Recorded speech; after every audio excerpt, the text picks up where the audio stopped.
உங்களுடைய ஆராய்ச்சி நிஜமாவே ரொம்ப வியக்க வைக்கும் ஆராய்ச்சியாக இருக்குது. இன்னும் நிறைய விஷயங்கள் நாங்கள் தெரிஞ்சுக்கணும்.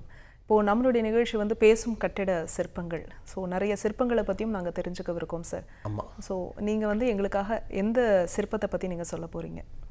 சிற்பங்கள் சொல்லப்போனால் 1000 சிற்பங்கள் இருக்குது.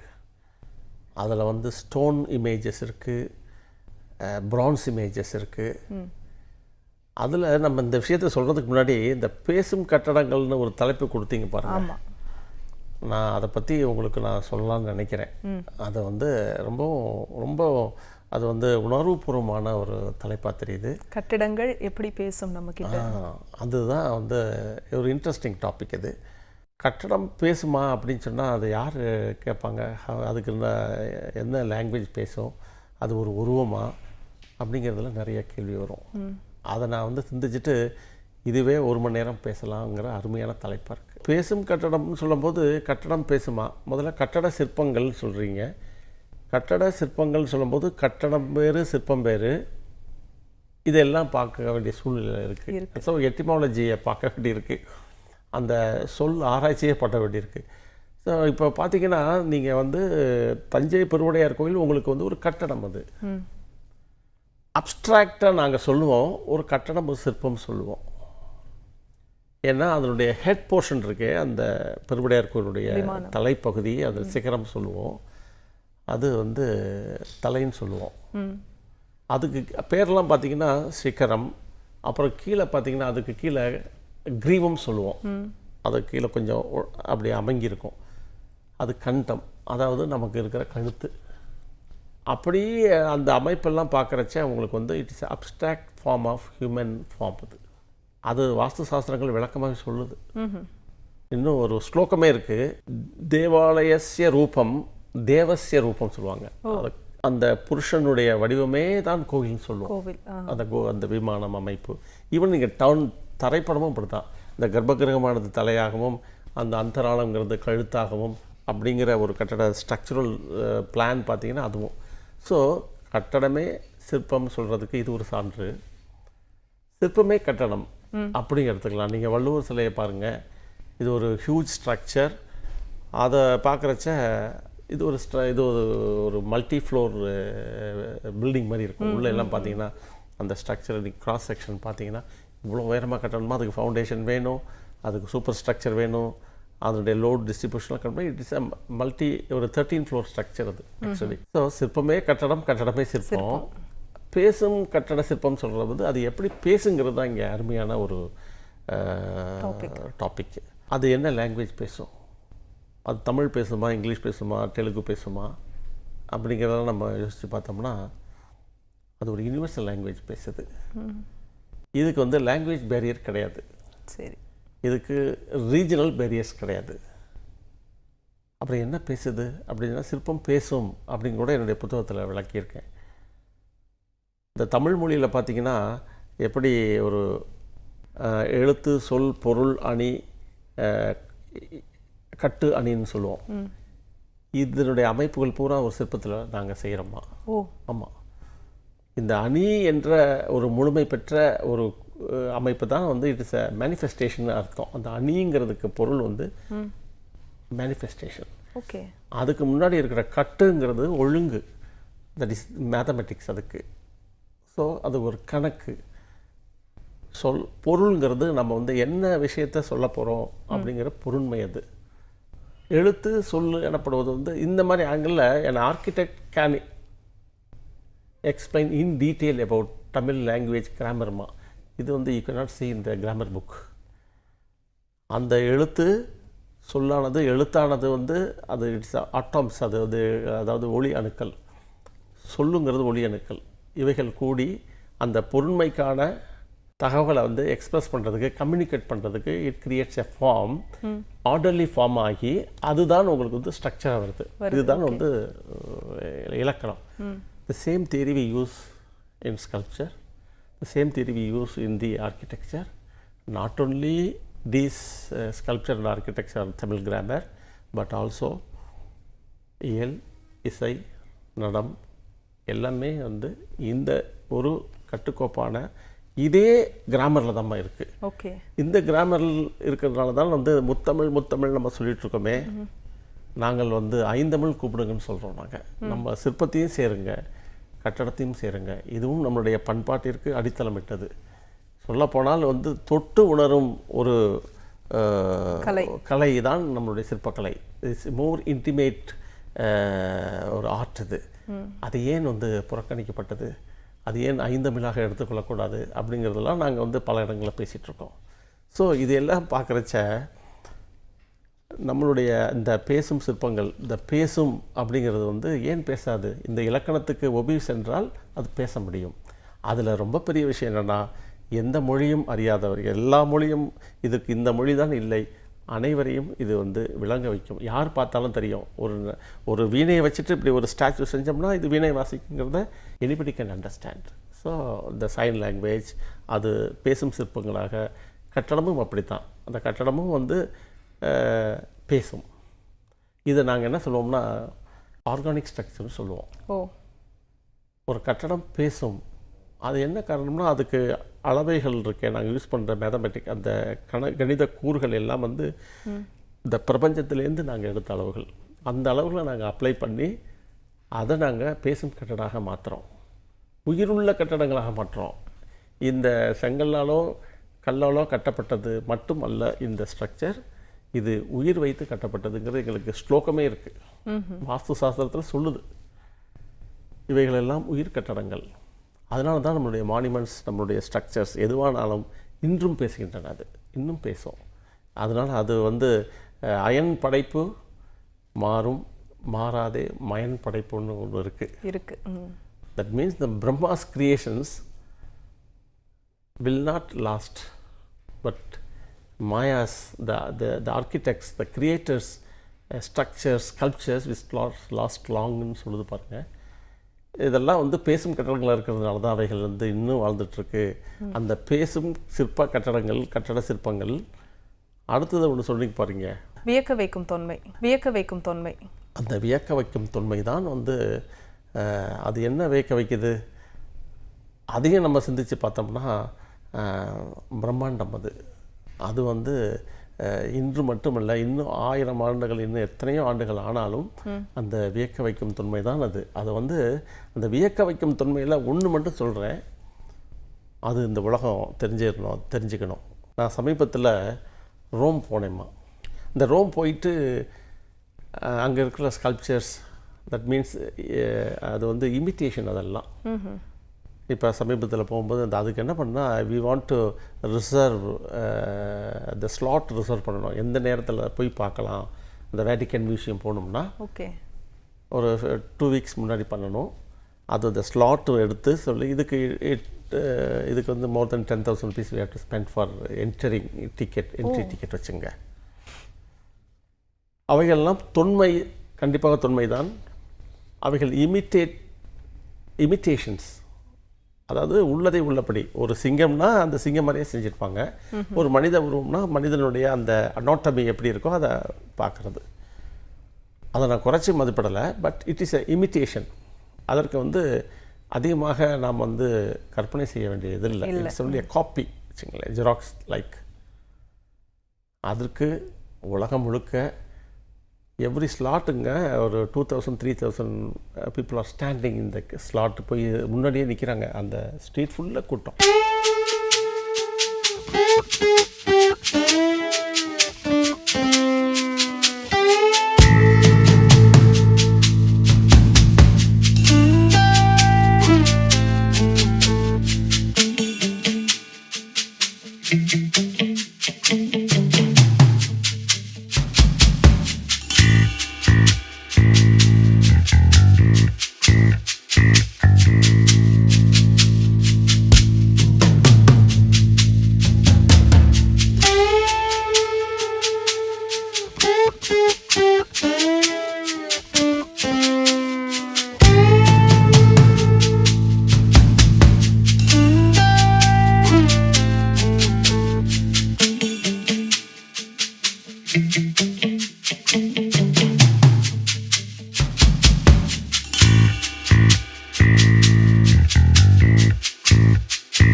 நான் இதை பார்த்து திருவாரூர் போனேன்.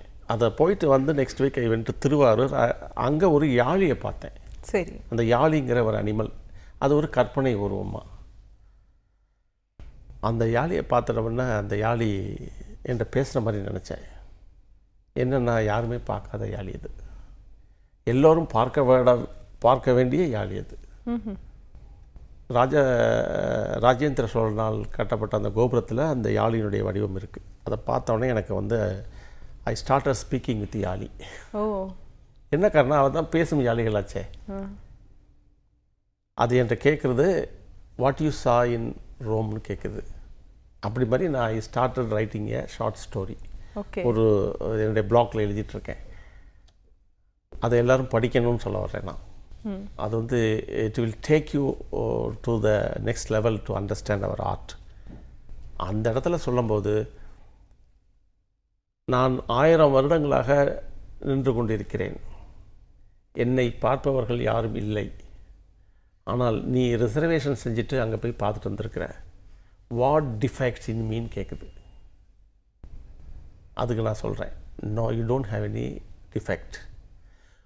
புதுயுகம் போன்ற சேனல்கள் இந்த சிற்பிகளை கண்டு அவர்களை அழைத்து நம்மளுடைய சிற்பத்தினுடைய உயர்வையும் மரபனுடைய தொன்மையையும் உலகிற்கு நாம் எடுத்து சென்றோமானால் அந்த யாளிகளை கூட கியூவில் நின்று பார்க்க வேண்டிய சூழ்நிலையை நாம் உருவாக்க வேண்டும் என்பது தான் இந்த புதுயுகத்தில் சொல்ல விரும்புகிறோமா. ஸோ என்னது அந்த யாழிட்ட இருக்குது அப்படிங்கிறது நம்ம அறிஞ்சோம்னா we people definitely will go to the temples and the ancient structures to celebrate our tradition. பண்ணணும், we have to celebrate our tradition. என்ன அந்த யாழிட்ட இருக்குது, யாழியை வந்து யாருமே பார்க்காத அனிமல் மாதிரி. ஈவன் இந்த சிங்கங்கள் யானைகள்லாம் நம்ம வந்து கோயில்களில் பார்க்குறோமே, மாமல்லபுரத்துலலாம் இருக்கு, இதெல்லாம் வந்து not replica of the true elephant. இந்த காடில் வசிக்கும் யானையோ சிங்கத்தையோ நாங்கள் காப்பி செய்தப்படவில்லை. அவைகள் நல்லா பார்க்கணும். The difference between the other countries art, நம்ம கண்ட்ரியில் இருக்கிற ஆர்ட்டுக்குள்ள வித்தியாசம் என்னென்னா, they are copied sculptures, but ours are not copied. But இது வந்து என்னென்னா, we have made the animals and even human forms.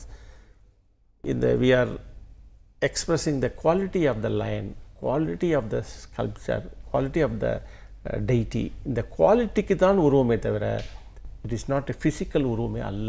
அது சம்திங் இட் ஸ்பீக்ஸ்.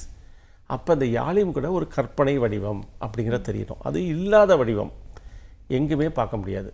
அது சிற்பியினுடைய கற்பனையில் உதித்த வடிவத்திற்கு உயிரே இருக்குன்னு சொன்னால் இஸ் த ரியல் கிரியேட்டர். கண்டிப்பாக. அப்போ அதுவும் அதனுடைய அழகிய அந்த ஸ்ட்ரக்சரானாலும் சரி, அதனுடைய எக்ஸ்ப்ரெஷன் எல்லாம் பார்க்குறச்ச, ஓ இதைத்தான் நம் நாடு கொண்டாட வேண்டும்.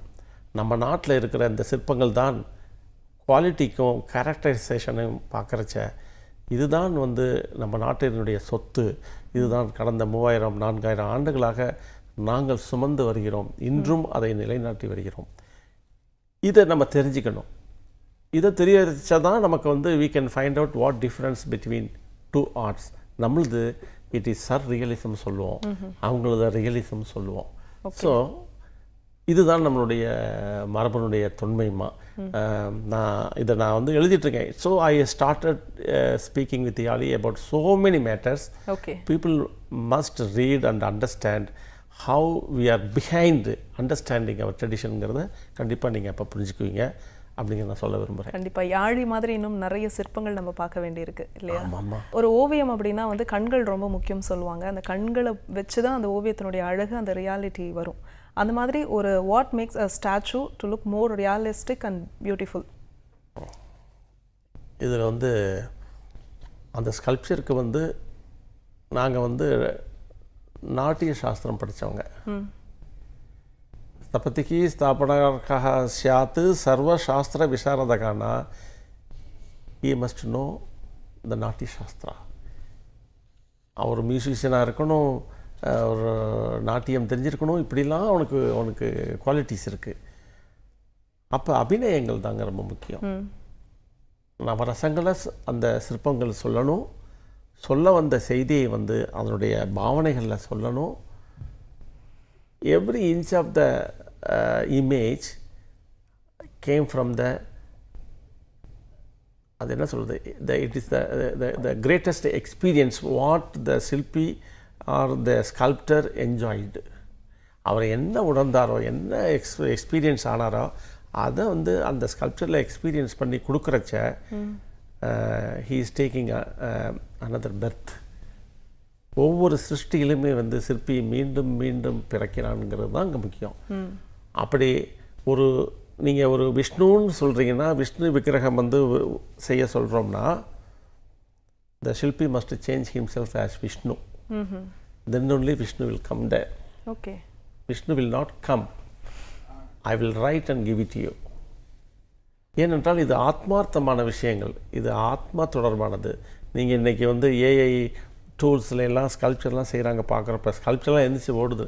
அது மாதிரி தான் இப்போ வந்துட்டுருக்கு. இந்த ஃபோட்டோகிராஃபியில் என்னமோ அட்வான்ஸ் பண்ணிகிட்ருக்காங்க. பட் அதெல்லாம் தவிர்க்கணும். இதில் நான் சொல்ல வேண்டிய விஷயம், அந்த அந்த பாவனைகளையும் அந்த முகத்தில் இருக்கிற அந்த நவரசத்தையும் சொல்ல வரும் கருத்தையும் அந்த சிற்பத்தில் நாம் புகுத்தணும்னா நிச்சயமாக வந்து அது ஒரு சிற்பியின் கைப்பட்டு தான் அது உருவாகணும்னு நினைக்கிறேன். ஏன்னா இட் இஸ் த கனெக்ஷன். அது வந்து அவனுடைய ஸ்பரிசம் அந்த சிற்பத்திற்கு இருந்து அது தன்னுடைய உயிராக அதை மதித்து அந்த உயிரைத்தான் ட்ரான்ஸ்ஃபர் பண்ணுறாமா. Actually transferring himself the soul what he has, அதுதான் அங்கே டைரக்டர்ஸ் ட்ரான்ஸ்ஃபர் ஆகி அதுதான் உங்களுக்கு வந்து அருள் வழங்கும் தெய்வங்களாக, பேசும் தெய்வங்களாக இருக்குது அப்படிங்கிறது தான் நான் நினைக்கிறேன். இதில் வியக்க வைக்கும் தொன்மை அப்படின்னும் போது அந்த சிற்பிகள் அந்த சிற்பத்தை செதுக்கும் போது இருக்கக்கூடிய காலகட்டம், இப்போ நடக்கக்கூடிய விஷயங்களையுமே சிற்பங்களில் அப்போவே செதுக்கியிருக்காங்க அப்படின்லாம் சொல்கிறாங்க. ஸோ அதை பற்றி சொல்லுங்கள். இப்போ இந்த அட்வான்ஸ்மெண்ட் அதில் இருந்திருக்குன்னு சொல்கிறீங்க, அதான்? ஆமாம், கண்டிப்பாக. ஏன்னா நாங்கள் யூஸ் பண்ணுற தொழில்நுட்பம் இருக்கே, அது வந்து ரொம்ப ரொம்ப உயர்ந்தது. ஆனால் அவைகளுக்கு பயன்படக்கூடிய டூல்ஸ் இருக்கே, அது வந்து ரொம்ப சீப். இந்த ரோட்டில் கிடக்கிற குச்சி இருக்க, அதுதான் எங்களுக்கு அளவுகோல், அதுதான் அளவு குச்சின்னு சொல்லுவோம். இந்த சார்கோல் இருக்கே, இந்த தீஞ்சு போன மரக்கட்டைகள், அதுதான் நான் மார்க்கிங் பண்ணுற யூஸ் பண்ணுறது. அதுக்கு யூஸ் பண்ணுறத காவி இந்த ரெட் கலர் மார்க்கிங் ஒன்று பண்ணுவோம். அதுவும் it is a very cheap material. So ரொம்பவும் மலிவான மெட்டீரியல்ஸ் இந்த டூல்ஸில் வச்சுக்கிட்டு மிகவும் உயர்வான நாகரிகத்துக்கே நாம் வந்து ஒரு அடித்தளம் அமைக்கக்கூடிய ஒரு உயர்வான சிற்பங்களையும் கட்டடங்களையும் இந்த கரிக்குச்சியும் இந்த குச்சிகளும் தான் வந்து ஒரு சிற்பியினுடைய மனதில் தோன்றிய அந்த கற்பனையை வந்து இவை மூலமாக நாம் வந்து உருவாக்குறோமா. அதில் என்ன கிடைக்குதுன்னா பர்ஃபெக்ஷன் கிடைக்கிது. நமக்கு வேண்டியது த ரிசல்ட், எண்ட் ரிசல்ட். நீங்கள் வந்து எந்த விதமான அப்பேரட்டஸ் வச்சு நீங்கள் வந்து அந்த சென்ட்ரல் லைன் செக் பண்ணிங்கன்னா 100% சரியாக இருக்குமா. நான் வந்து பல கோயில்களில் பார்த்துருக்கேன். சென்ட்ரல் லைன், அதனுடைய பேலன்ஸ், அந்த ப்ரொஃபைல்லாம் இன்றைக்கி வந்து கம்ப்யூட்டர் ஆட்டோகேட்லாம் வந்து இதை காப்பி பேஸ்ட் பண்ணுறோம். சேம் லைக் நீங்கள் வந்து you cannot find any error இந்த ஏன்ஷியன்ட் ஸ்ட்ரக்சர்ஸ்மா. எப்படி சாத்தியம்னா அவங்களும் யூஸ் பண்ணது, அவங்க தே யூஸ்டு டெம்ப்ளேட்ஸ். இதனுடைய இன்னொரு ஃபிசிக்கலான விஷயங்களை யூஸ் பண்ணாலும் அது வந்து சரியான விஷயங்களை யூஸ் பண்ணாங்க. அதில் வந்து எரர் வர்றதுக்கு வாய்ப்பே இல்லை. ஒரு லெவல் பண்ணணும்னா ஒரு ஸ்டோன் லெவல் பண்ணுறது விஷயம் இருந்தாலும் சரி, இன்றைக்கி நீங்கள் வந்து you have to use for levelling this one, you have to spend lot of money for by using this modern அப்பேரட்டஸ்.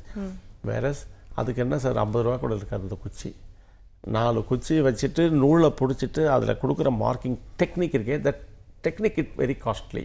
Okay. But the tools are very சாதாரணமான டூல்ஸ். இதில் நம்மளுக்கு கிடைக்கிற அந்த பெர்ஃபெக்ஷன் வந்து இன்றைய நவீன காலத்தில் கிடைக்கிற அப்பேரட்டஸில் என்ன கிடைக்குதோ அதுக்கு சரி சமமாக கிடைச்சிருக்கு. ஆட்டோகேட்டில் போடுறதாம்மா நீங்கள் பல ஸ்ட்ரக்சர் எடுத்து ஃபோட்டோ எடுத்துகிட்டு நீங்கள் பேலன்ஸ் பாருங்கள். நீங்கள் கம்ப்யூட்டரில் நான் நிறையா செக் பண்ணியிருக்கேன், பர்ஃபெக்ஷன் இருக்கும். ஸோ இன்னும் பல விஷயங்கள் நமக்கு தெரியாத விஷயங்களும் இருக்குது. அதில் இருக்கிற விஷயங்கள் அது மட்டும் இல்லை, அதனுடைய சிற்ப ரகசியமானாலும் சரி, கட்டட ரகசியங்களானாலும் சரி, அதனுடைய அறிவியலானாலும் சரி, இதையெல்லாம் வந்து எதிர்காலத்தில் வந்து நம்ம எடுத்துகிட்டு போகணும். அதை தான் நாங்கள் இன்டான்ஜிபிள் ஹெரிட்டேஜ் சொல்லுவோம். இந்த டேஞ்சிபிள் ஹெரிட்டேஜ்னால் கண்ணால் பார்த்து அறியப்படக்கூடிய ஹெரிட்டேஜ் எல்லாம் நம்ம பேசிகிட்டு இருக்கிறோம். But what is intangible heritage? அது ஊடுருவி இருக்குது. Without that intangible heritage we cannot create the tangible heritage.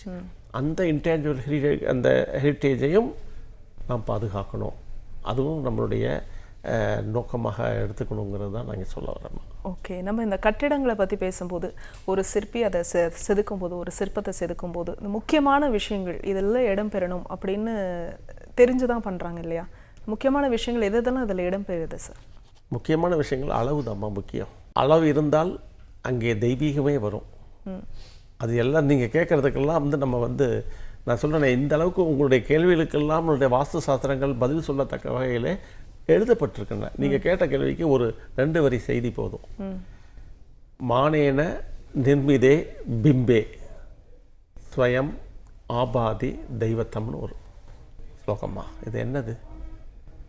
சரியான அளவுகளால் செய்யப்படும் எந்த ஒரு வடிவத்திற்கும் தெய்வீகம் தானாகவே வந்துடும். அப்படிங்கிறத எடுத்துக்கும் போது எப்படிங்கிறத ஒரு சின்னதாக ஒரு நிமிஷத்தில் சொல்லிடுறேன் பாருங்க.